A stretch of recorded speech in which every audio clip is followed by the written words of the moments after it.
What you gonna do, brother, when Jeff Townsend Media runs wild on you? Luke, can you hear me, man? Yes, I can. Are you ready for Jeff Townsend Media to run wild on you? Yes, I am. I love that part. Yeah, I'm really proud of that too for some reason. I don't really know why. I'm damn proud of it and I'll stick by it. Give it just a second here, then we'll start going live. Let everybody come filing in. Yep. All right. Exciting. Yeah, I'm excited. Time to run wild, people are saying. Guess some of the usuals popping in here as we'll give it just another second, let everything go live.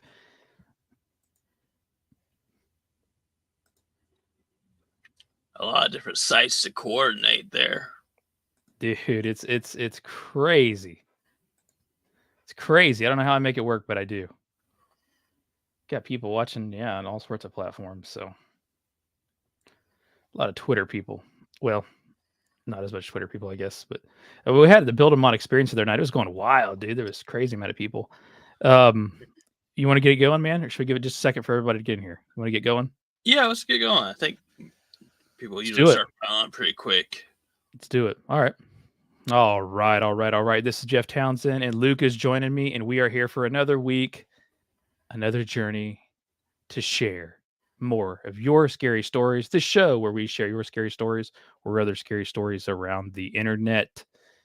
Luke, we're going, man. We've got people, 8 different platforms are live right now. We've got a crap ton of people listening. I think they're ready to get into some scary stories tonight. How are you doing, man? Very good, very good. I have a couple stories that I'm real excited about tonight. I'm always excited about every story I ever tell, but these ones I thought, well, these sound really good, and so I'm excited about it. Bunsen and Breaker said scary story, no second breakfast. You need to check out their account, Luke. They teach science. They have these pets and they use it to teach science to kids. It's amazing. Oh, Jason's been on my other podcast, like where we kind of give advice to content creators and stuff. So he's a good guy. I'll take a look. Got a nice social media following for a good cause. Anyway, so this is where we're going to do things tonight. So we're going to be a little bit different. What I'm going to share tonight, we've been trying to get into that. People seem to enjoy this different kind of sharing scary story.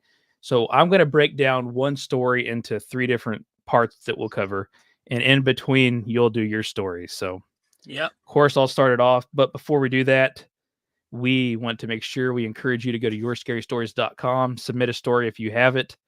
Show is available wherever you watch videos, wherever you listen to podcasts. So, but of course, we're live Mondays at 10:30 p.m. ish. I always say ish as Luke was walking his cat tonight, and we were a little bit late once again, but we're here. So.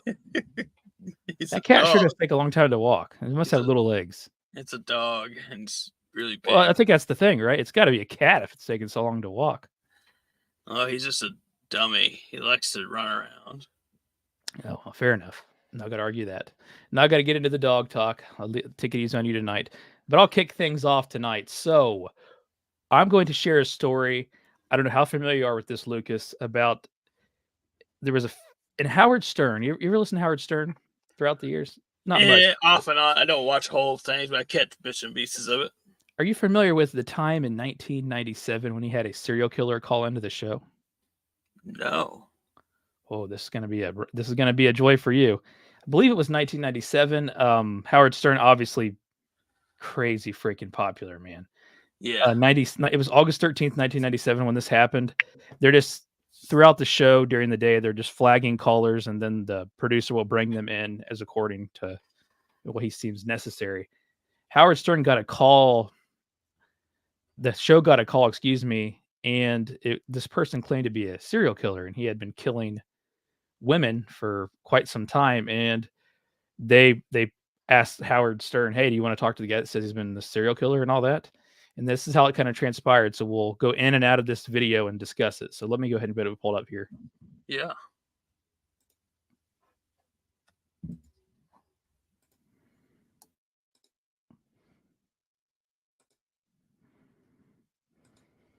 All right, I got a guy on the phone who claims he's been killing prostitutes and he's wondering why he's doing it. Oh, God. So maybe he thinks I have an answer. Is this Ed? Ed? No, this isn't Ed. Oh. You haven't killed any prostitutes? No, I never said my name was Ed. Oh. Oh. Sorry. That's okay. What name do you use? You can call me Clay. Clay? Clay? Yes, Clay. Okay, Clay. So what happened? How many prostitutes have you killed? 12. And you're wondering why you do it? I have a pretty good idea. Why? Did your mom beat you? Did your mom spank you? Was your mom a prostitute? No. Actually, nothing like that. What is it then? I think I just do it for the sense of the power. Right. Do you have sex with them first? Yes, and And then what, you strangle them? once. How else did you kill them? Well, a few times, actually, most times with a hammer. And where do you do this primarily? I've done it twice in a parking garage, and then the rest of the times on the side of the road. And you're from the New Orleans area? Yes. Hmm. And how? I mean, what do you beat them to death with a hammer? Man. That usually only takes once, doesn't it? Dude, you got to have a lot of anger in you. Yes. Man. Well, why do you need to feel so powerful? He's got some issue with women, but like some shrink's got to look into it. It's not even worth. I mean, you might as well just kill yourself if you killed 15 people. And that means you're heartless. You used to kill small animals? No, I've killed a rat. Yeah. See, a lot of guys start out killing kittens for some reason. Yeah, they kill something before they start with humans. If my kid like killed a kitten or something cute, I'd probably just, figure, well, this is it. They're going to be serial killers. Kill them. Dude, you're a serial killer. Yeah. Yeah. Wow.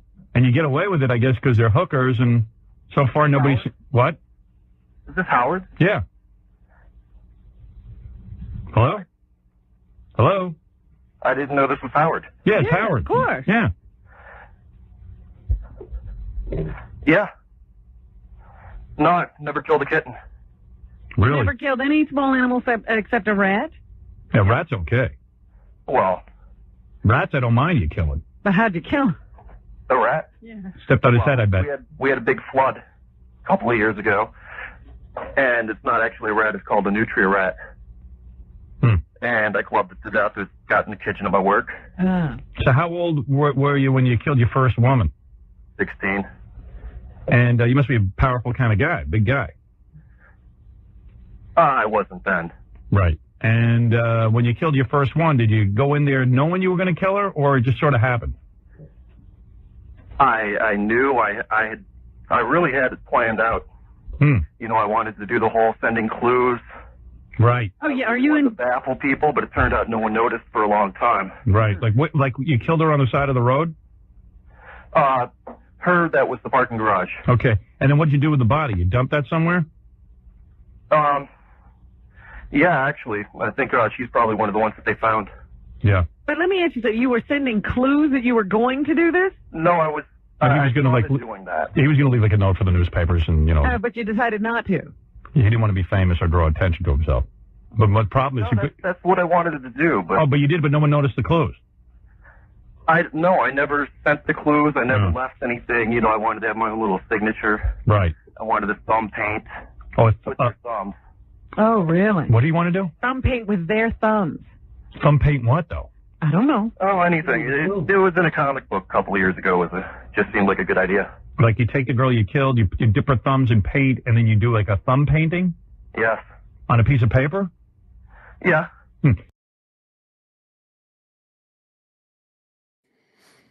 Jump back in here, Luke. So far, we've got 4 minutes into this conversation, and what are your thoughts? This, clearly Howard at first didn't think this was real. He was messing with them at the beginning, and it just seemed like a jokey thing. But I think towards the end there, he started to realize this might be real. You say the end. We've got a lot more audio left. Yeah, the end of that clip there. It seemed like he started to piece things together, and he was like, maybe I could get him to admit to something to try to lead. It seemed like he was leading him to start saying too much. Howard Stern's a very smart person. Whether or not you like him or not, you can't deny that he's an intelligent person. Well, he's interviewed I mean, he spoke with and interviewed how many people, so he knows what he's A doing, right? million. Yeah. And so, like, I think he immediately started to put together this was real. And then he was like, I'm going to get this guy caught. That was my takeaway with the way that conversation started going. How do you feel about how casual the guy is acting about it? I've watched a lot of serial killer, interviews. You see those things every so often, and they get real casual about it. Like, they are people who are guilty of terrible things will just start talking about it like it's like something that they know they're going to get away with. We've got over 100 people watching us at this exact moment live. We appreciate it. This is your scary stories, and we're taking turns sharing stories. But mine tonight, I'm dividing it up, and I'm talking about the time a alleged serial killer, that is, said he was, called into the Howard Stern show. We've just shared the first 4 minutes of the audio. We're about to go back in for a few more minutes before we get out of this one. We'll come back to it, but yeah. So this is pretty crazy. He has called in. And they seem to know something about it, right? They say you'll start out with small animals. Yeah. Is what you're going to go after first. And he's like, no, I didn't do that. They immediately, though, also try to connect this sex worker thing to maybe he has a personal hatred for it, which as we get further into this, they keep discussing. But yeah, like you said, Howard Stern's a pretty intelligent guy, and he is already setting the stage to get some information, I guess you could say, out of this, like you said. Yeah, that was my takeaway, yeah. Yeah. Let's jump back in. Pull it up here.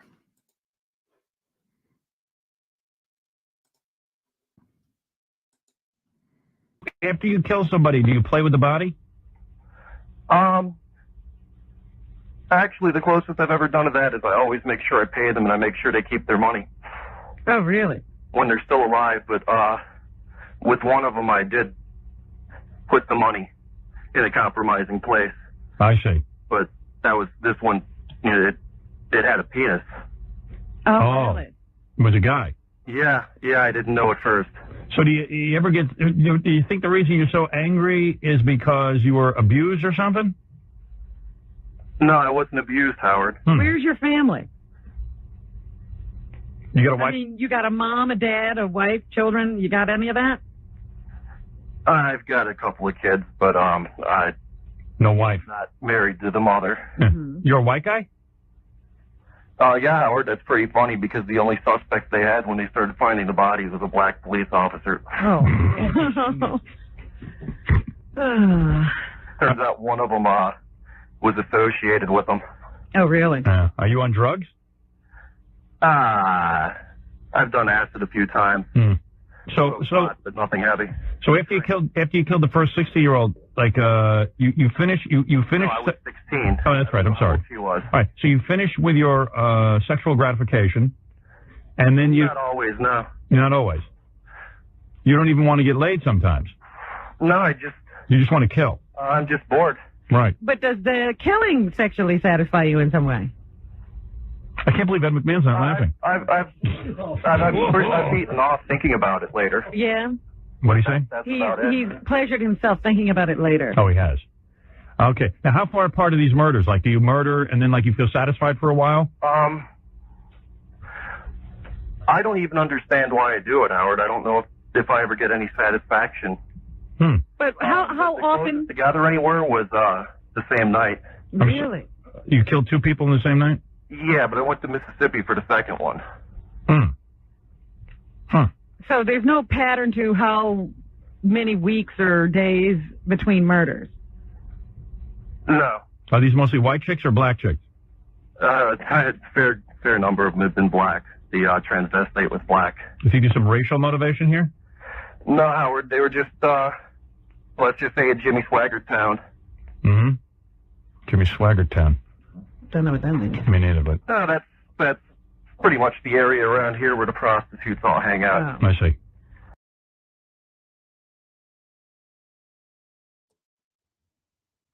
You Mute there. Yep. Yeah. Conversation's really starting to pick up here. This guy is getting further and further into detail, and it's becoming more and more scary. Let's segue to what you have, and then we will get back into that. Let me start queuing up the music. Yeah.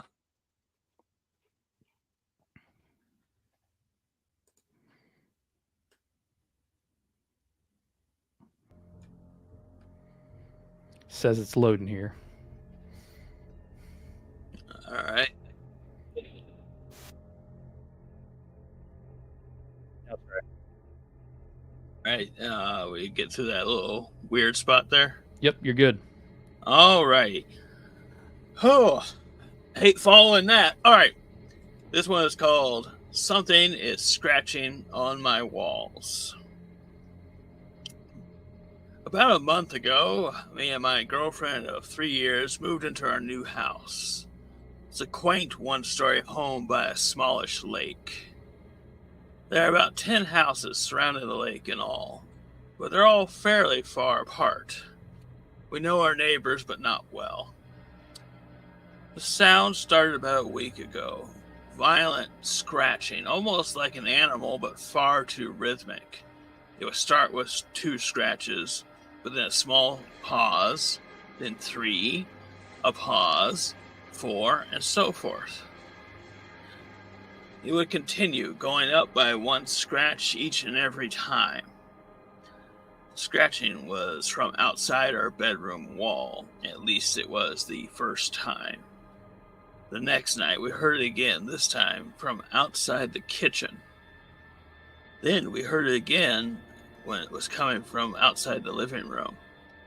Every night the scratching started from 2 or 1 and counted up until it inevitably stopped. The highest I've ever counted it to was 38, and that was the 5th night. My girlfriend was put off by it, but she didn't hear it like I did. She didn't hear the rhythmic pattern. She wrote it up as an animal, something natural that was entirely explainable. But I wasn't so certain. To me, it felt like something conscious. It sounded like it was intentional, and it sure as hell sounded malicious. Every night it would happen around the same time, midnight. Me and my girlfriend would be going to sleep or sitting down in the front room, and all of a sudden, the rhythmic scratching would commence. I never went outside to try to see what it was. I also never argued too much with my girlfriend over what I was hearing. The last thing I wanted to do was prevent her from sleeping. She was a nurse and often spent all day at the hospital, and I wasn't home until late in the evening or early night. But this night was different. She was on a late shift, not due to be home until around 12:15. I wanted to stay awake to see her get home, but I also had a long day at work, and I needed sleep. I went to bed around 11:50. I closed my eyes and turned off the bedside lamp, and I heard it. I had half forgotten what it was. I was so tired that I brushed it off at first. It was the 5th scratch that woke me up. It was loud. It was shrill. I managed to drag myself out of bed and into the living room. I tried to pinpoint where it was coming from. Was it the kitchen, living room, or the laundry room? And I heard the 12th scratch. It came from the front door. I didn't want to open it. I didn't want to see what was on the other side. But it was 10 after 12 now, and my girlfriend would be here any minute. I didn't want her to run wherever this person, this thing, or whatever it was on the other side. I took a deep breath, then I opened the door. There was nothing. No signs of scratches or dents. Nothing. Except there was a puddle of water, like someone had just come in from the rain and was at the doorstep. It hadn't rained that night as far as I knew. No one had been to our door that night either. Then I heard it, a loud screeching. It was like a retching howl of a creature I couldn't quite put my finger on. Then I saw lights, headlights, my girlfriend's headlights. The howl was from her direction. I took off running roughly 20 yards up to her. And there it was, in front of her car, some sort of creature. It was a beast that looked foul, kind of humanish and inhuman at the same time.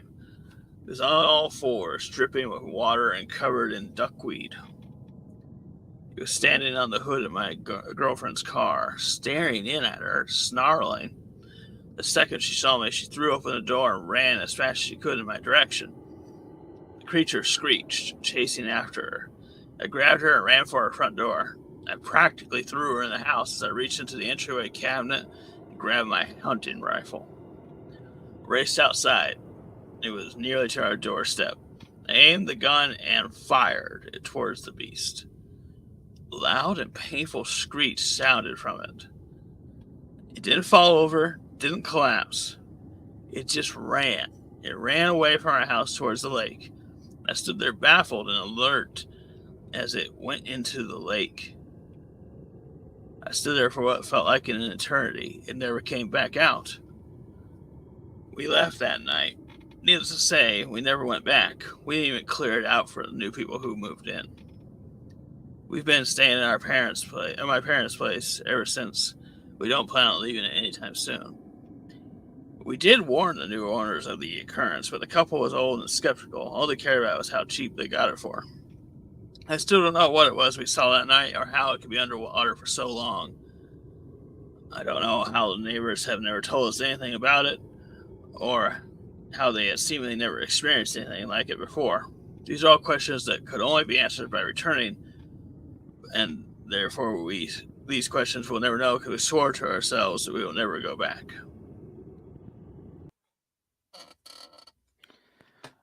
Had so many people ask, what is duckweed? So it's kind of like See if I can find it here. colloquialism for like the weeds that are like in like lakes that, you know, where ducks and shit hang out, you know. Ducks and shit hang out. Let me try to find it here. Oh, okay. Okay, it's like try to get a good picture here. It's a picture of a dude. See if I can show it on the camera or not. It's just literally the green stuff that floats in the water. That makes it look nasty. Yeah. How big was the creature? People are asking. Luke, you were there. Damn it! Tell us everything, Luke. You know you were So there. he described it as crouched on the hood of the car. So I'm on the hood of her car. So yeah, let's back large up here. dog. He's been hearing stuff for days. Yeah. And a lot of people, as they were commenting along here, are saying animal on the wall, yada, yada, yada. This all comes down and it ends. The ending of this is he goes outside because he hears it howling. It's been scratching. He hears it howling this time, and it's on the hood of her car, his girlfriend's car. Yeah. It apparently had been scratching at the door, and then she was pulling up, and then he heard it howling as it was going towards her car, and then it was on the hood of her car afterwards. Jesus. So I'm picturing like large dog size, judging by the description. It does kind of like the way the story starts. It's like there's like a raccoon in your attic or something, you know? That's what I was going on when I started reading it myself. I was like, oh, this is probably something like raccoon in the wall or something like that, because like that happens, especially out in the middle of the woods, you know, or by a lake like that. That's a really cool story. What did you title this one? Something scratching on my walls. Wow. I wonder if they have like physical evidence of the scratching, you know, like did it cause any damage? You know? So he said there was no scratch marks on the door when he opened it up. He did mention that there was no dents or scratch marks. That they just mentioned that they had heard it several times, but they never mentioned actually seeing any scratchings. And then that one time when he opened the door, he didn't see anything. I'm obviously multitasking here, so there's parts of it I missed, I'm sure. The description, what did it look like exactly? Like, was this thing hairy? Was this thing... So I don't believe he got a fully good look at it because of the headlights being shown at him. He just started shooting at some bitch. Yeah, but he did say that it looked human-ish as well as being inhuman, and it was on all fours. Human-ish. So that would mean, I don't want to speak for this person that shared the story, that it had to have body parts that looked humanish, but it was just crouched down on all fours, right? That's what my takeaway was. But I'm picturing also, like not on their knees on all fours. I'm picturing like on their feet on all fours, like doing like a yeah, creepy feet and shit. hands thing. Yeah, So that's he got a gun. yeah. He had a hunting rifle inside the door in his cabinet there. He just started firing. Did he say he hit it or not? He don't know. He said he thought he hit it, but it didn't like react to the hit, and then it just ran off into the lake, It's crazy. and then Ugh. went to the It, water. it ran off into the lake. I guess I It- missed that part. It yeah, just jumped into the lake or what? Yeah, it went under the water and everything. He said he waited what he thought was an eternity, never saw it come back out. It's old Greg. I don't know. I don't know if anybody listening remembers that. That's what I'm picturing right now. Anyway, he don't know if he shot it or not. Didn't go out there and look to see if there was any, blood splatter or anything. I don't know. No, they just left that night after they determined it wasn't coming back. Yeah, and they never came back. So they disclosed this to the people that bought the house after. Yeah, and they left all their stuff behind. They said they didn't go back for that. So I thought he said it ran into the lake after he did shoot it. Yeah, that's what he said. It ran into the lake after he thinks he shot it. He doesn't know if he shot it. Yeah, He thinks he shot it. Yeah, he assumed he hit it, but it didn't react as if it was shot. Some Terminator stuff. Yeah. That's crazy. How do you think that conversation went with the people that were going to buy the house? You know, Like, hey, let me cut you off and just guess how it went. Yeah. Okay. Yeah, I just wanted to let you know there's this crazy ass creature that shows up. He scratches the walls. I saw him the other week, and real creepy looking thing. Kind of looked like a person crawling around. He was on the hood of my girlfriend's car, and I shot at him. I don't know. I think I hit him or not. He ran off and jumped in the lake. Just wanted to let you know. That's almost exactly how I assumed it would go. It's how it have to go. I don't know how you tell somebody that. I understand that they didn't believe him. Like, Yeah. why would you believe that? No, yeah, it doesn't make sense. But yeah, I don't know. And Somebody said they wouldn't tell them. It kind of reminds me of a couple other stories I had mentioned before. Of there was that one guy who was out on the lake fishing, and he saw that creature by his truck, and I believe it went into the lake at some point. Hmm. And so it kind of reminds me of that, Are you saying this is skinwalker material? or the what people call the knot deer. The knot deer. The knot deer is the most dangerous deer of all deers because it's not Yeah. a deer. Yeah, No extra charge, somebody said. Crazy monsters came for free with the house. Yeah, I don't know how you'd pitch that, but I guess it's cheap, right? People are just Yeah. like, hey, I'll take it. I mean, if you're on a lake house, you're gonna be able to move it. You think the monster ever came back? I don't know. This guy should Maybe. have stayed up on it. I need to know if that house was sold again afterwards or not. I would have, yeah, I would have checked to see if it went back up for sale on like Zillow or something. This is a crazy ass sighting. I don't even know what you would say. I think I need to play this. I gotta find it here because it's the only thing I could think of. Let me find a clip that'll help you describe what I'm thinking here. You saw the dog, didn't you? The black dog. I've heard truckers talk about it on the yard. They say it comes to take everything away from you. And it did. And it did. I mean, there's nothing else you could say. You've experienced something that I'm sure, though. Like, what's the likelihood that this thing just messed around with that house for a while, then it was never to be seen again? It had to keep messing around with this house. Yeah, definitely. It did. It did. It did. Creepy as heck. Man, that's a good story. We'll see if we got any more comments. We've been reading them as gone along. The duckweed dog. Yeah, the duckweed not deer. There's a lot of different things we could call this thing. A lot of people commenting on the sale of this house afterwards and how that would come about. Yeah. That's become the focal point of this story, and it really, I guess, shouldn't, because it was actually a really awesome story. I'm just trying to picture this creature, and I can't wait to see what Jack has to make when he makes a thumbnail for this. Yeah, so story. I hope it involves duckweed, because like that's also been a big part of the story so far, is everyone thinks about the duckweed. Some bitch just cut. By the time we're done with it, he's gonna be like he was spewing and spitting duckweed on the car. Yeah, it's gonna really escalate. That's a really cool story, though. It's gonna be something that's gonna be in everybody's vocabulary for the rest of their lives now. They're gonna be saying duckweed every once in a while. It's a damn shame that we'll never know more, about some of these stories that we share. Like, did anything else Yeah, happen after this? Yeah, We'll never no. know. All right, let's segue back into the Howard Stern show. Oh, Okay, boy. yeah. So we have finished. I think we're about halfway through the footage, maybe ish. So a guy claiming to be a serial killer has called in on the show, and at this point in time, like Luke said, Howard seemed to be. He didn't believe it in the beginning, I guess you could say. But as time's gone on here, he seems to be more in belief of it, and then he actually starts grilling him on some pretty good questions, I guess, investigative questions. Yeah. And he's just very nonchalantly answering it. And I think the part that stuck out to me is how he's correcting Howard. So Howard said she was 16, and he said, no, I was 16 when I first did. He's correcting him as he goes along here, which to me just adds some believability to it. Would you agree with that?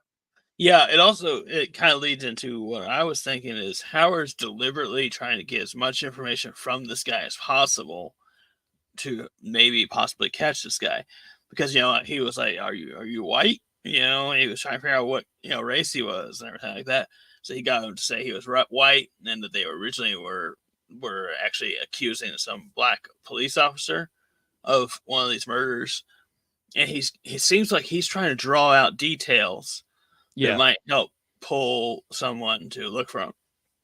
Like immediately, it just seems like the way he's talking to this guy, he is now on like a desire to catch him on something. let's pull it back up and jump back in here. Yep. And it's just whoever comes up to you. You don't pick a certain type. I don't even approach them. I wait for them to approach me, Robin. And So do you that's ever like them asking for it. do you ever like look into their eyes and go, gee, these people were just children at one point, and maybe they just had a tough life? I've And let a couple go. you have. Like, what happened? You're in the middle of killing them, and then they what do they say? Why would you let one go and kill the other? There was this one. Go ahead. I think she was probably really new to it. Yeah. There was just something about her. It reminded me of my ex-fiance, but Right. You somehow relate. more of an innocent quality. You somehow felt bad for her. Yeah. And you have a fiance, so you're planning to get married? No. He had one. You Oh, say. you had one. No. If I wouldn't be a suspect, believe me, she'd. But let me ask you, why'd you did you start to kill her and then like you said, forget it? Or you just never even. Not even. You just had sex. You just had sex with her and then you let her go. I didn't even have sex with her, Howard. Well, that's weird. Now that's weird. I mean, you just really felt sorry for them. I don't know what she was doing what she was doing, but. Are you a big fat mess? But she got off lucky. Are you a big fat mess, or are you like a fairly good-looking guy? I'm not a mess. I wouldn't call myself good-looking. I don't know what I'd call myself, Howard. Right. You have a decent job and all that stuff? Sounds like a bright guy. Not decent like you have. Yeah, well, we got ridiculous jobs. You get these. I don't even know that I'd call this a job. You know what I mean? This is not a normal It's a job. made-up job. Yeah, this is a job that's totally useless. You know what I mean? Like nobody really needs it. It's a scam. To me, a job is like something like a UPS driver is Yeah, a job. All right, not now. Thank you, Ed. Maybe this is a UPS driver. Ed laughs, but he has no job either. All right, so. All right, this is always But you weird. do work every day and stuff like that. This is always weird, but I'm bringing, at least we can sort of get into the mind of a guy who serial kills. I think he's 100% on the level. So you killed your first woman. When was the last time you killed? It's been a few months. Right. Actually, it's been going on a year. You're like the Boston Strangler, man. Maybe I should opt in your story. So what do you think you're going to do? Do you think you're going to kill yourself? Do you think that Are you going to kill again? Can you stop this? If I killed myself, I'd miss the next Batman movie. Right. You don't want to do that. No. There's a fan. Actually, I'd actually kill myself to miss why that. would you want to savor that? No, but in all seriousness, I mean, do you think that you could control this? Do you think you could stop? I think I have been. Oh, you have been for the last couple of months. A year he hasn't killed. Oh, a year. Yeah. Almost. So why do you think you stopped killing all of a sudden? I really don't know, Howard. Part of it had to do with my car broke down. Oh, no transportation. Seriously? That's the reason?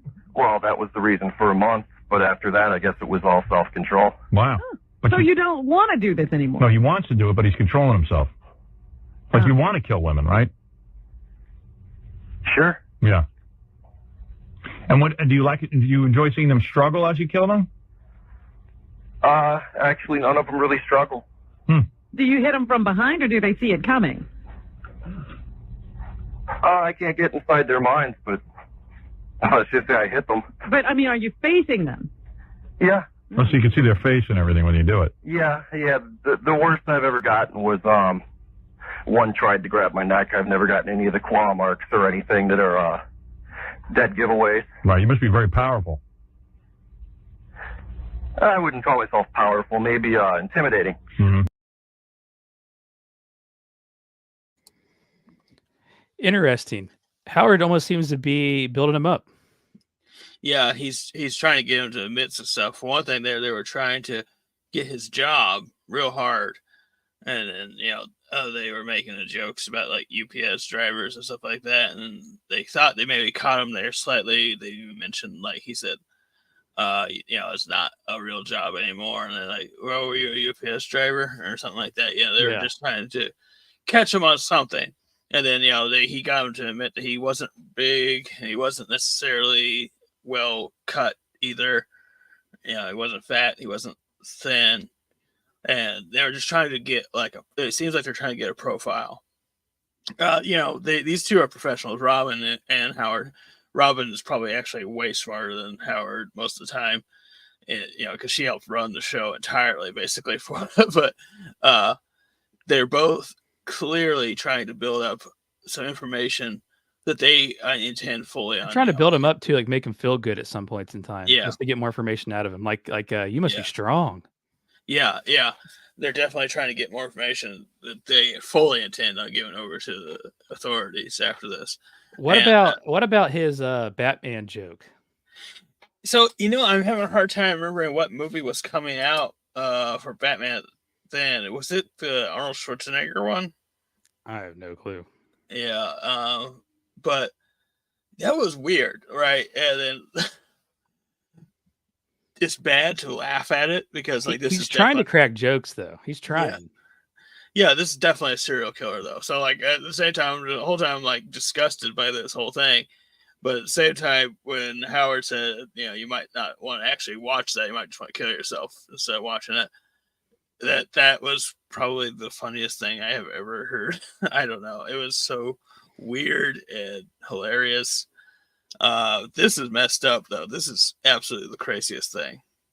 It is crazy. And I think for me, it's just he wants them to know how easy this is to do this, to kill somebody. It's just so easy, right? It's like, there's never a struggle. There's never anything. It's just, I'm so good at it, Yeah, definitely. On the earlier clip, I thought they hit home in the earlier clip when they said, do you ever look them in the eyes and think, this person used to be a kid, they have a family? Mm-hmm. He didn't really want to think about that, though. He didn't really respond to that. Yeah. I feel like they're probably going to hammer in on this car thing. I don't know. I haven't heard this. But if my guess is right, that they're going to keep bringing up that car, they're probably going to try to figure out what that car is. Because he mentioned that it broke down. I mean, I could be wrong, but if I was them, I would try to kneel down on that, try to figure out what kind of car he has. I'm not sure. I don't remember exactly. I think it's getting a little bit of a weird point. Like, how much longer do you try to keep this going on, Yeah. For the integrity of your show, almost. I don't really know how else I'm going to say it. Let's jump back in here, though. Yep.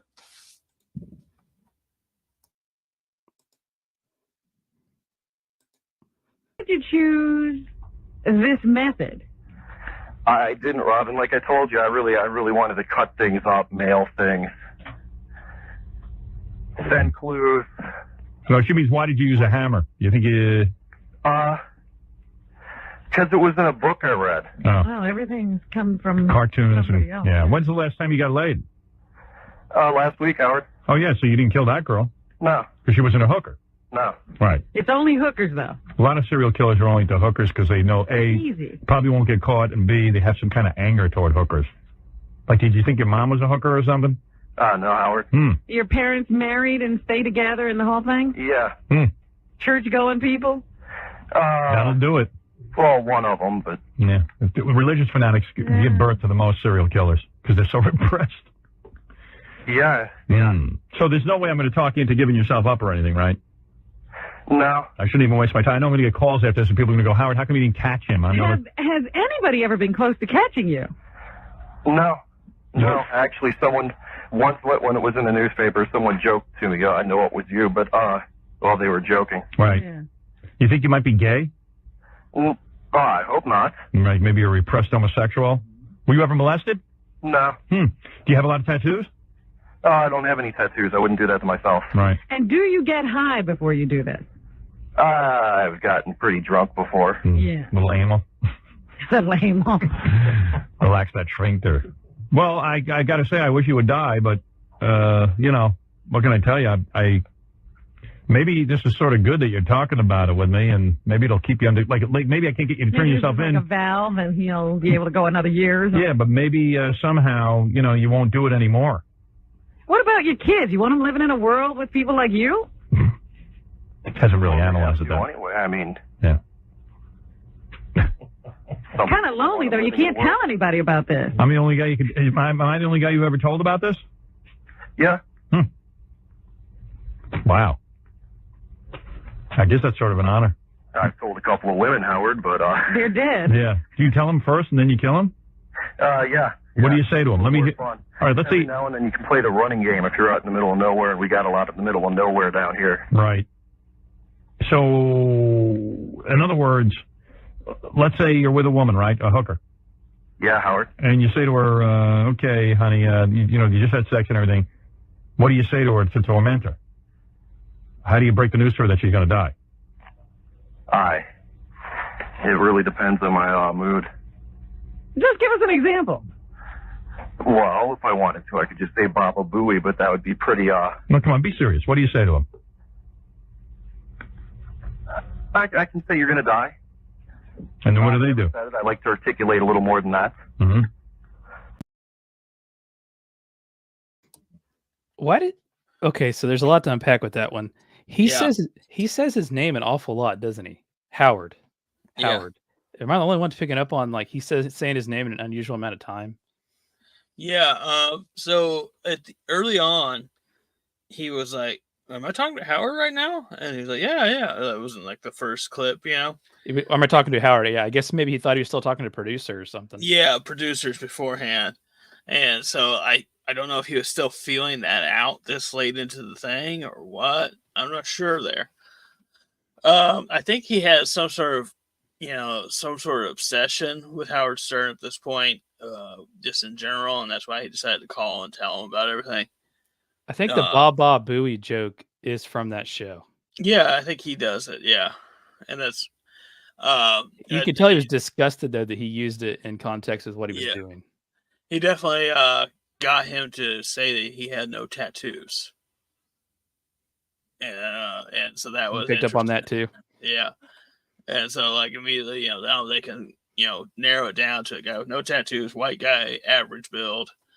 All these things, obviously that's not a huge narrowing down, but maybe in the area that he's in, because he did mention like what they call the neighborhood that he gets these prostitutes from.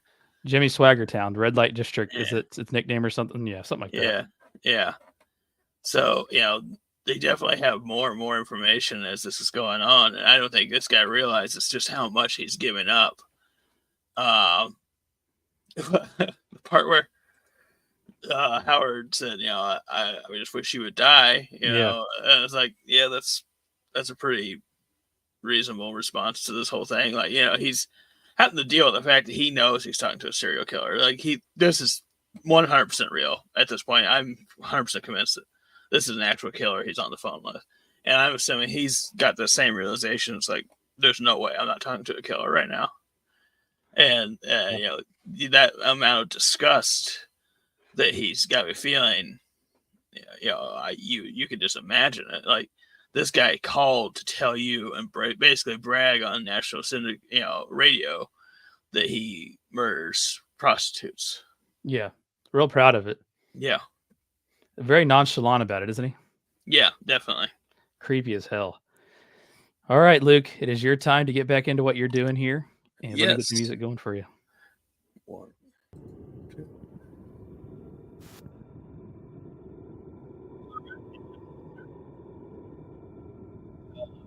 Audio tick. I think you're good now. Alrighty. Alright, this is called What the Hell Do I Do? I live in Michigan, in the northwest part, not far from Lake Superior. My house is in the middle of the woods and pretty secluded. My yard is about 9 acres, and my closest neighbors are 5 minutes down the road. I know everyone who lives around here. It's mostly retired people in my area. My house has a back deck that has a window leading into the kitchen. I always feel a little bit uneasy looking out that window at night. Even I know there's no one for miles around, and I've never seen anything worrying in that window for years and years. The deck has a clear view of my driveway and the encompassing forest. The solitude is nice. I really appreciate how secluded my house is, but it does get lonely, and an emergency is not ideal because even 911 won't arrive for a long time out where I live. So it's not without its drawbacks. Anyway, one night when I came to my kitchen to get a glass of water, I was looking into the darkness outside the window, and I saw someone standing outside in the pitch black and near sub-zero temperatures. I couldn't tell who it was that I saw out in the forest, but I focused really hard and I can make out a shape of a body, someone standing there. My lights were off in my house. I wasn't thinking clearly. I flipped them on, thinking it might shine light on the intruder, but I actually just blinded myself, and all I could stare at was a black window that I made.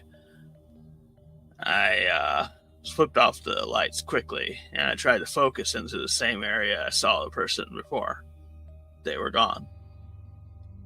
It was about 2 a.m. and I grabbed my rifle and stepped outside.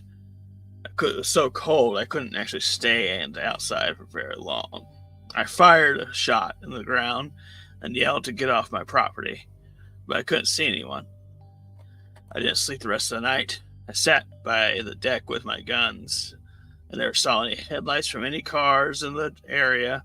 I don't know where anyone could have come from, because I have a good view of the road. I see if they parked a way out and walked up my driveway, but there's none of that happening. This was a few weeks ago. I just can't get it out of my head. I know I saw someone I could recognize if I saw a bear or a deer. It was a man standing there in the trees. It was snowing that evening and early morning. I could not find any tracks.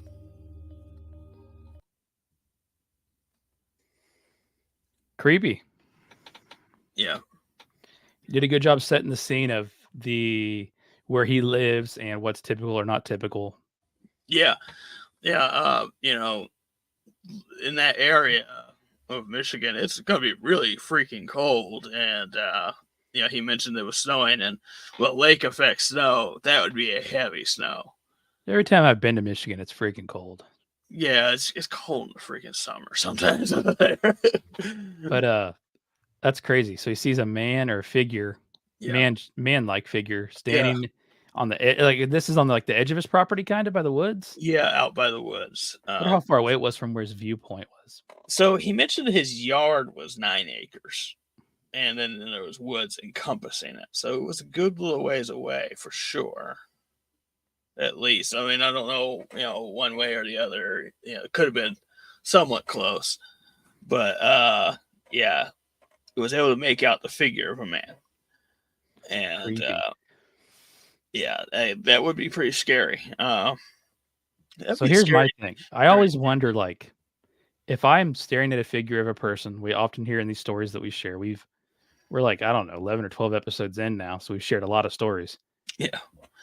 How do you make the decision to stop looking and to walk and react. Like, to me, it's almost just as scary to stop looking at it because you don't know what's going to happen while you're going to react. In this example, get a weapon. Yeah. You don't know if it's going to move, and that's got to be like a weird decision to make in that split moment. Yeah. So also he made the terrible decision of turning on his lights. Clearly that was a panic move. What else would you do? I mean, no. Yeah, but he was thinking it would put more light out. You know, he was not thinking clearly at all. As soon as he turns on that light, you won't be able to see anything. They see you inside at night. You don't see them outside as well. Yeah. Yeah. Let alone if he's that far away. Yeah. So yeah, he was definitely better suited by keeping that light off. Yeah, I would probably be more tempted to try to keep an eye on them the whole time, as much as long as I could. If I had a cell phone on me, I would probably, pull it out and start calling at that point. I would not, waste time, trying to get a weapon right away. Because if they're that far away and you can see them, you'll see them coming to you. So you could, go and get a weapon at any point. It definitely makes more sense to, start the process of getting 911 out there, saying there's an intruder on your property, middle of the night. They're not going to be up to any good. So did he ever call 911? He did not. He mentioned that it takes so long to get 911 out there early on that it's kind of a bad thing to live out there. That's the only problem he has is with living out there. So yeah, he didn't call them. Almost seems best, as we always share these stories, just to follow the procedure of doing that. Yeah, it does. What's it going to hurt, Yeah, I know. Like, if you think there's an intruder, just call 911. And go from there. Then you can start doing these plans. Is it possible this isn't like this person's not up to anything? I don't want to say bad, because standing here staring at somebody on a private property is not good. Is it possible they don't have any bad intentions here? Yeah, I would say that there is a slight possibility that they're like some sort of, I don't know what the hunting seasons are like there. So maybe it's a poacher, Yeah. someone out there hunting when they're not supposed to, or something like that, doing it in the middle of the night. That's a possibility. Strong possibility. Weird. Still strong possibility. Still technically illegal. Deer are pretty active at night. Right? Yeah, you see them out when you start driving down the road at night. I'm in my yard at night, yeah. Yeah. I've never seen a person stand at the edge of my yard, but that'd be different. Yeah, it would be. So, part of me is thinking that's a strong possibility. This was someone who was out there hunting, and then they saw the light come on, and they're like, oh, I'm going to hide because, I'm not supposed to be out here doing it. I don't know like I said, I don't know what the hunting seasons are like. We don't have an exact day. Did he say they were hiding really, or just like... He said he didn't see them anymore after they turned on the lights, but they were standing there, like not moving, like not hiding, right? Yeah, they were just kind of like standing there and on the edge of the forest. Maybe they thought they couldn't be seen or something. I don't know. Yeah, or maybe they were just like, who knows what they could have been doing. Could have been taking a leak for all we know. Yeah. Go ahead. No, go ahead. Yeah, no, but I just think it's interesting. The area is, it does have a lot of hunting going on. So that was my whole thought process, is that this might be a hunter. Yeah. But said no one he knows that lives near him goes, like, he couldn't have been any of them, because they're all old folks that wouldn't be out at night. So this was definitely someone who doesn't belong in the area. Yeah, he made that very clear. He did a very good job making it very clear that it was an abnormal thing. What did you title this one? What the hell do I do now? Because that's what he did. Because he was wondering what he should do to protect himself, or what he should be his next action. I don't think that we will play we won't share like a story of the night, because I can't wait any longer to play this one in reaction. Yeah. What should I do? Should I admit that I've made mistakes? Should I remind you that I've done this before? Should I give you a history lesson? Maybe coach high school football? Tommy, completions are way more awesome when you force them through triple coverage.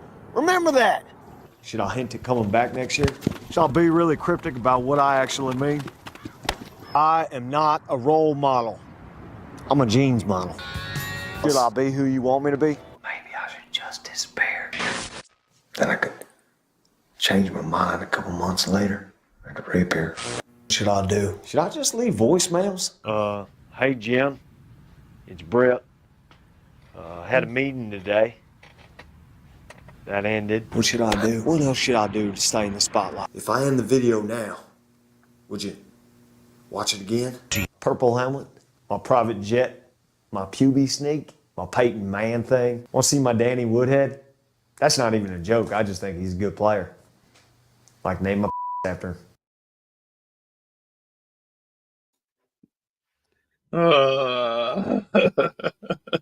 How did you know? Like, so I was in this dilemma. How am I going to share this tonight? Doesn't seem as appropriate with my story, but oh boy, did you set yourself up there. Yeah. Wow. That was really good. You're speechless. It's like it's like I predict the future. Somebody said, well, he shouldn't do that. Yeah, that might not get him anywhere. What do you think? You never know. Your thoughts. I know this was one of your favorite videos from the past. Well, I don't think that you should, send your Peyton Man thing to people like that. Well, what about leaving voicemails? If it's professional, you should leave a voicemail. Like he was saying, he had a meeting that ended. Pretty straight to the point. Yeah, I think that was a professional voicemail. That was fine. What the hell should I do? Wow. Oh, that's crazy. I don't know how it worked out that way, dude. I don't know how it worked out that way. Okay, so we'll get back into what I was talking about here. Let me remove a few things because it's starting to bog down. Okay, so what we'll do is we'll go back in for the final clip of the Howard Stern show when the serial killer called in. Then we'll wrap things up with some information I have of the post of that. Alrighty. Let me find it here.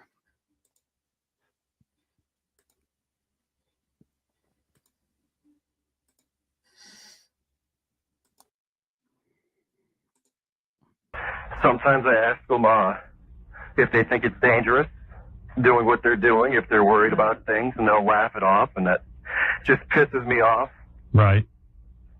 And then you go ahead and you kill them. Yeah.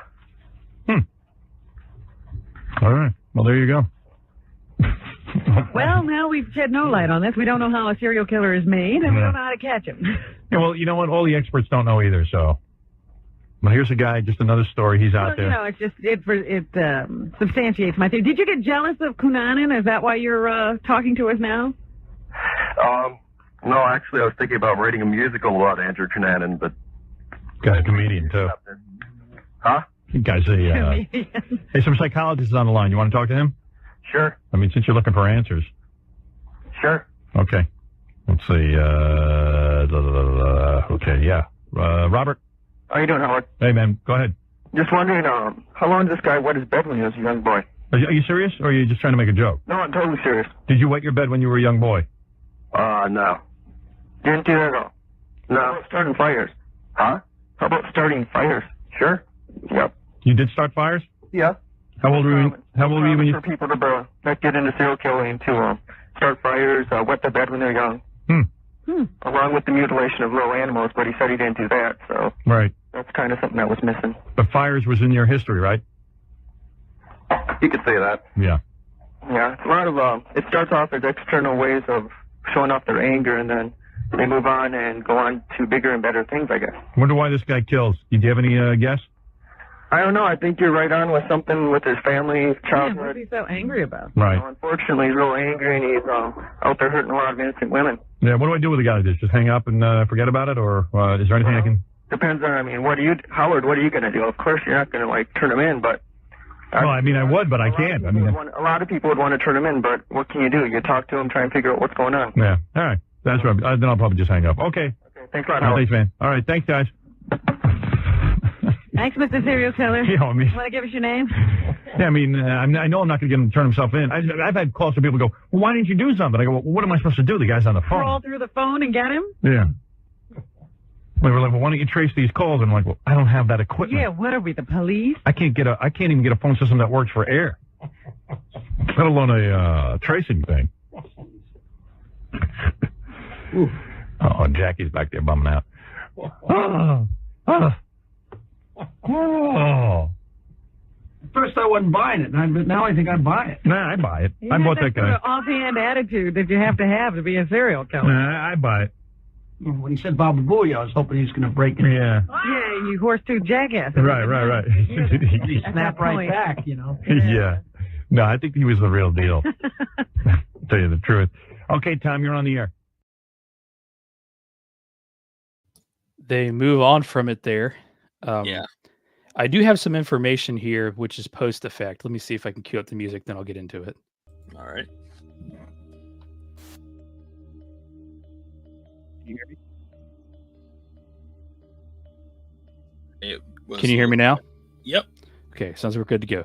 Okay, so we just shared all the footage from when audio, actually not footage, but audio show, Howard Stern show, 1997 and August 13th, when an alleged serial killer called into the show, said his name was Clay. Of course, this is a 17-minute conversation that Howard Stern held. He did a great job going through information and everything, in my opinion, at least. And there was an aftermath of this, right? Of course. So apparently Howard Stern has said that the day after this happened, the FBI came there, took all the tapes and audio stuff to help analyze this. There's a lot of people that are connecting with this with a famous serial killer case. It's called the Storyville Slayer. This is the nickname given to an American serial killer who murdered at least 24 prostitutes and drug addicts, most of whom were women in New Orleans, like they said in the video, in the audio. Through the course of the investigation, 2 separate suspects were considered, one of whom was convicted of one murder, leading investigators to believe that there were multiple killers responsible for these at least 24 deaths. The perpetrators mainly targeted black girls or women aged 17 to 42. Most of them were strangled to death, while a number of them were beaten or drowned in the canal or rivers, then dumped in the swamps, rivers, or canals near highways. Due to the isolated location of these dumping sites, the victims' bodies were left in water, spanning several weeks to several years. Obviously, this resulted in extreme decomposition of the body, and obviously, when that happens, you lose a lot of evidence, I guess is what I'm trying to say. Some of the victims have never been identified in this. According to investigators, the crimes began in the summer of 1991 after a young black woman informed police about an attempt on her life. This is the first suspect that is mentioned here, and he actually mentioned him. Remember how he mentioned the black police officer in the New Orleans area? Well, this was the guy he's right. This was the first suspect of the case. Victor Gant. He's a native of New Orleans. Gant spent his childhood and youth in Algiers. Hopefully I'm saying that city right, where a number of the victims lived and were abducted from. He became a police officer in February of 1980, and while on patrol, Gant would spend a lot of times in the red light districts, where in later years he acquired many acquaintances. He acquainted himself with several sex workers, including pimps and street informants. In the early 1990s, he gained a reputation for being a corrupt police officer after a number of informants reported that he, along with a few others, were running racketeering. So he was actually helping pimps and other criminals do their crimes here. He was ordered to submit a DNA test to see whether he could match the perpetrator's saliva. Apparently, they found a piece of chewing tobacco near one of the victims' bodies. The results were inconclusive and no charges were filed against Gant. He was dismissed from the force in August of 1996. So he was dismissed about a year exactly before this call happened. There's a second suspect, Russell Elwood, another resident of New Orleans. Russell Elwood soon came under police suspicion. He was a native of Ohio, but he moved to New Orleans in 1968 after graduating high school. For the next 30 years, he lived in quite a rocky lifestyle because of his drug addictions. So a very inconsistent, unsteady lifestyle. He had no permanent residence, never married or and he changed professions very often, mostly sticking to photography and cab driving. He was arrested several times between 1968 and 1998, repeatedly. He first came under police scrutiny in 94 after he was allegedly found fondling himself in the back of his car. The police pulled up and they found this. He was parked in an area where 2 of the bodies were found of these crimes, so that automatically raise suspicion. He was brought into the station and interrogated. On August 4th, 1997, he was arrested on drug charges. So it sounds like one of those things where, hey, we will find, like, he committed another crime, right? So they're going to hold him on that in the meantime. Let's see here. Okay, so yeah, he was released after this, after he did his time for the drug charges. He was released and arrested several times after this, actually. Moved to and from New Orleans for the time being. Ultimately, he was arrested in January 1998 after a failure to appear on traffic violations. So they got him back in jail for that. While incarcerated, March 4th, 1998, authorities charged him with the murders of 2 of the 24 victims that I mentioned earlier. The trial began on June 8th, 1999 in Lafayette. During the proceedings, a number of Elwood's former cellmates and then sex workers in the area testified as the witnesses for the prosecution, obviously, with the sex workers claiming that, with the cellmates claiming that he had confessed these murders to them in jail.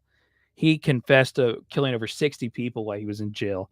You know how that goes, though, so that alone was not enough. But the other witnesses, the workers, actually said that they spotted him with one of the victims prior to her being murdered.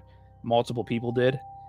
Elwood himself denied knowing any of the victims and committing any murders, although he could not provide an alibi. One of the victims' mothers admitted that her daughter was a drug addict and a sex worker, but said that she had never seen Elwood with her daughter before. His attorneys argued that Elwood was not in New Orleans at the time of the murders, claiming that he had been in Ohio with some relatives. Elwood was known for keeping extensive amounts of documents that indicate his whereabouts and other miscellaneous things, but the receipts regarding his supposed presence in Ohio for February of 1993 had mysteriously disappeared. This became a huge ordeal. They blamed the task force, his attorneys did, the task force in charge of this investigation, and accused them of destroying all the evidence. Elwood's attorneys then filed a motion for a polygraph test to be performed on the lady that headed the task force. This was granted. She was tested a series of questions regarding the missing receipts, but the result was inconclusive. Ultimately, the murder charge for one of the victims was dropped, but Elwood was found guilty of the other victim, named Cheryl Lewis, and was sentenced to life imprisonment without parole on August 17th, 1999. He died in an Angola State Prison in 2014 in Louisiana. He was 63 years old at the time of his death. A lot of people are very suspicious of this and don't believe that he is the person that committed this. So let's go to the big thing as it relates to this story when we go back to what we just covered with the Howard Stern thing. Right. The Howard Stern call happened on August 13th. They have him incarcerated on August 4th through that time. I haven't seen the documents myself, so this is hearsay and a lot of online reading where I've come up with this information. So don't take it with a grain of salt, I guess you could say. I think another thing that stuck out to me is I found his date he was born in 1951, so he would have been mid to late 40s, I believe, when he would have made this call to Howard Stern. Right. A lot of people are convinced this was the guy, and a lot of people are convinced this isn't the guy. But it doesn't seem like he could have made the call because he would have been in jail. Yeah, this guy on the phone, it's hard to say because he's on the phone, obviously. But he sounded younger than that. This guy sounded like late 20s on the phone.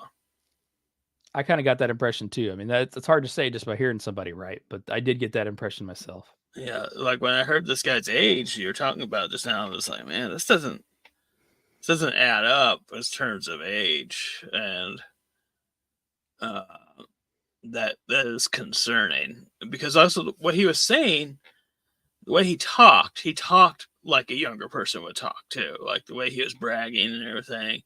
Yeah, and it wasn't like how someone in their mid to late 40s would talk. I can see what you're saying for sure. I mean, it's hard to say. Everybody's different. I think when you get in assumptions like that, it could be kind of bad. But nevertheless, I understand what you're saying. Just his psychology, if you had to analyze it, just using psychology, it didn't seem like he was an older person. maybe 30s. No, that's kind of the impression I got. It doesn't line up, though. Of course, many people think this is all a hoax, which Howard Stern has been known to have some crazy callers call in, but I don't know necessarily if I feel as if it's a hoax in regards to that he was in on it. I don't know if Howard Stern would be in on it. No. So the thing that stuck out to investigators about this call was the amount of information that he knew. And apparently this story wasn't very public. So the fact that he was able to share the information that he did was very alarming to them. Yeah. Yeah, it definitely seems like he had some privileged information, because every time they do any type of investigation, they don't release everything to the papers or news in general, so that if there was someone who comes forward with information, they know, if they know things that, aren't released, they can, verify that this was not someone who just, came out of nowhere saying stuff they already should have known. And so this makes sense to me that, there was some stuff there clearly that they hadn't released in the news, and that they would be concerned about. Let us know if you're listening live. Let us know what you think, and we'll get back to it here. Yeah, because I really want to know what everyone thinks, if this guy sounded younger to them or not. To me, he definitely sounded younger than I am now. Probably, like I said, you're what, like 65 now? No, but I'm not 40, and this guy definitely doesn't sound 40s.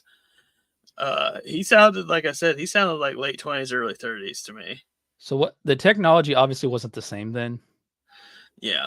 And he's very adamant on the fact that he's been in this position before and he can't trace the call. Mm-hmm.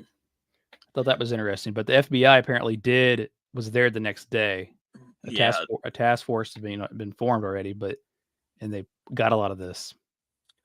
Yeah, there's a lot that goes into like tracing calls and stuff like that, and it is pretty much only owned by law enforcement. So yeah, it would have been ridiculous to assume that he could. Yeah, he did a good job of getting information out of this guy, though, and both him and Robin did. And so I feel like they did their due diligence. If they wanted to help in any way, they did it. And obviously they didn't fight turning over their equipment and recordings. They complied. And so anyone that said that they could have done more is way off base. They did as much as they could. What'd you think about when they brought the psychologist in there at the end? That was, it was interesting. I wish that the other person had interacted with them more, but I think they were clearly spooked by the idea of talking to the psychologist, because he was dragging information out like hard. He came on a little too strong, asking questions too hard. Came right out with the wet the bed thing. The bed and then the fires. Mm-hmm. And I think he was worried that he was going to give up information that would have accelerated things faster. What about how this person always, I don't want to say always, frequently answered with sure? So that speaks to me that his cocky nature, like he was just like, it was nonchalant. It was like, sure, whatever, and that makes me think of a younger person. You got a lot of people commenting here. Sounded younger than 40. They think, somebody else said that they think it's about a 50% chance that this is real, a 50-50 chance that this is real. I agree. It's a toss up for me. I don't think Howard Stern was in on it. Not at all. Possible that this person's just full of shit. I mean, that's possible. It's possible that maybe they were in jail with this other guy. Who knows? They definitely have a lot of information, though. They didn't have, I guess, a crazy amount, but they talked about the hammer. They talked about some of the other things that were, I guess, intrigued law enforcement. A lot of people are asking, could he have called from jail? Possibly. Would they know back in 1997?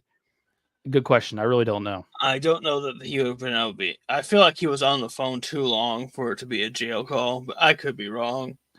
But you don't necessarily, from what I can gather, you don't have a long time on those jail calls before they tell you your time's up. It's usually like 5-10 minutes. This was almost a 20-minute call.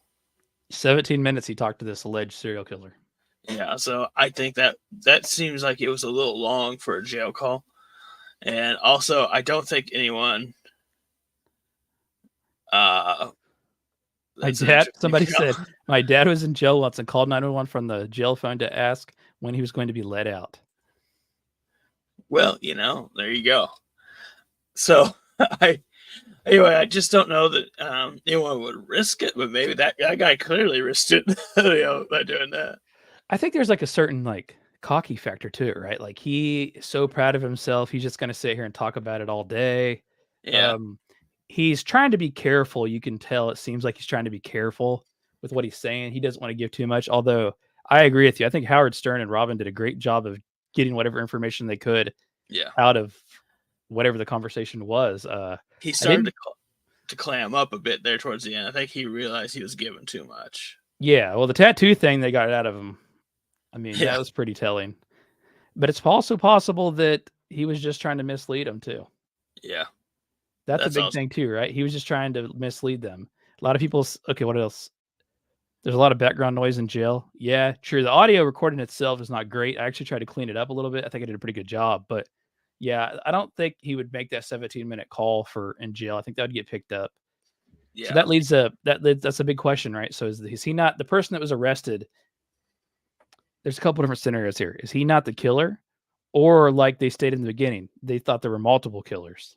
Right. Yeah. And it very well could be. Because like seemed like there were a couple different ways these people were being killed. Some were being drowned, and that's how they died. Some were strangled, and some were beaten to death with a hammer or beaten to death. And he said he did strangle one person, but then he switched to using the hammer exclusively. He'd never mentioned drowning someone, and so maybe this other person was the guy who was drowning people. I don't know. But he also did say that it took a long time before they found that first body. And that's why he didn't do like the whole clues thing that he wanted to do. And someone proposed something interesting here. Maybe there were multiple people in on this together. That's entirely possible. Yeah. Of course, we'll never know. Right. Yeah. That's the crazy part about this. You'll never know for sure. Everything I've read does not indicate there's any proof that was him that made the call or anybody else. Yeah. This is one of those things that's, I don't know, it almost has like a cult following, right? Like Howard Stern has a very big cult following, but this story itself does. People still talk about it to this day. A couple years ago, it actually got really popular again, but a lot of people digging into trying to find out who it was. And then the Storyville killer thing is primarily what the focus is on. That's crazy. No, I did not know that was what your whole thing was going to be tonight. And when you started playing, I was like, man, this is the craziest thing we've ever talked about on here. Like, I thought the chimpanzee last week was nuts. This was crazier. Travis the chimp. Yeah. Was this scary? Well, it was weird. It was kind of upsetting because like anything like this, that you're potentially talking to pure evil. Listening to this person talk is disgusting, like if this is a real thing. And so, yeah, I wouldn't say it was scary. It was just more like pure disgust at this person existence. The thought it could be the guy next door is pretty scary though. Yeah. And then his, I feel like Howard's responses to this guy, he was like, well, you should probably go kill yourself then. Were, realistic responses to this because, this is what would you say? Yeah. I would obviously probably try, like he did try to get more information, try to get him to be caught. But yeah, I would, at some point, you kind of just get disgusted with things like that, and you will say something like that.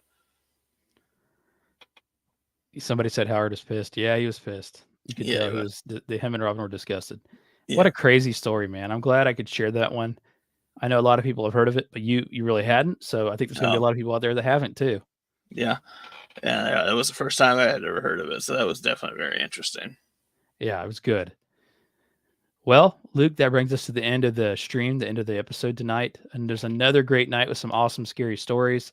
You had a couple really good ones. They're just kind of overshadowed by this crazy ass person called Howard Stern. Yeah, mine were fun because they were like monsters and stuff. Yours were like Oh, the bottomless pit of humanity. A true monster. Yeah. Well, of course. Yeah, let's plug our plugs and we'll get out of here. YourScaryStories.com. You want to submit one? We're still working on the website. I don't think Jack ever touches it. I'm going to be honest with you. We need to keep working on that. Submit your stories there if you have one. If you had something happen to you, ideally, true is good. We want to hear like a real experience you had. Send it over to us at YourScaryStories.com. I'm Jeff Townsend, podcast father on social media everywhere. You can send it to me. Releasing new episodes, new episodes. I say episodes, but new videos, new clips, new segments every day on YouTube. So make sure you check that out. Go to my YouTube, Podcast Father. You can also search for Your Scary Stories there, and everything is there. And of course, the audio version is available too. Luke, man, we have a Discord community out there, and we have a Reddit community, right? Yep. The Reddit is Share Your Scary Stories. And then, of course, Your Scary Stories Discord. Yeah, I don't know if we have it on the website. I think we do. I don't know. The links are on the website. Yeah. Cool. Okay, good. At least I think they are. I'm pretty sure they are. Yeah. Well, we're gonna go with it. Yeah, we'll make sure they are at some point in time. Yeah. But anyway, man, it was another good episode of stories, and I had fun sharing them with you, dude. Yeah. Any words of inspiration before I hit my saying that we get out of here? No, just don't become a serial killer. Like, that's just not a good idea. Don't do that.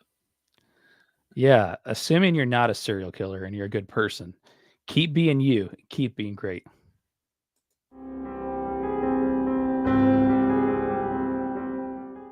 Jeff Townsend Media. CG, good night. And the question is, do I stay here? Will you be back? Are you gonna come back? Will you be back? Are you coming back?